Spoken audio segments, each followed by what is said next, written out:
Illegal, unreported and unregulated fishing remains one of the greatest threats to marine ecosystems. IUU fishing practices cost the world billions, poses a serious threat to sustainable fishing and damage to the marine environment. Illegal fishing refers to the fishing activities that violate the laws of a fishery. Unreported fishing are catches that are undeclared or misreported to the relevant authority. Unregulated fishing refers to the fishing that is conducted by vessels without nationality of the organization governing a particular area. Illegal fishing must be tackled on a global and local level. Globally, regulations and international law can be created from statistics and other recorded data. These can include trade laws, marine protected areas, or seasonal bans.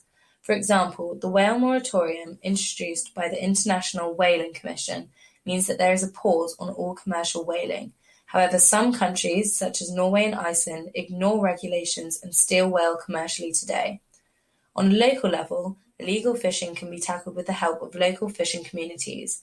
Involving communities allows there to be a greater understanding of the reasons why people illegally fish and help the locals feel part of the decision-making.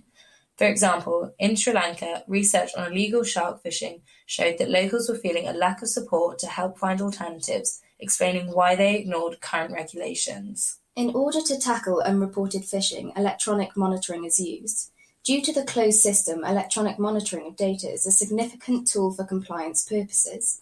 Monitoring electronically covers reporting an accurate estimation of catch and byproduct, bycatch and wildlife species categories.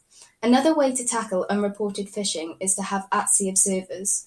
Subsequently, EM was introduced to all vessels in Australia's Pacific tuna fishery in 2015. Both sea observer and electronic monitoring are adequate measures of monitoring catch. However, the EM has allowed fisheries to obtain a more accurate estimation of retained catch by species, modifying fisher behaviour and improving logbook data. A successful example of combating unregulated fishing is the Patagonian toothfish.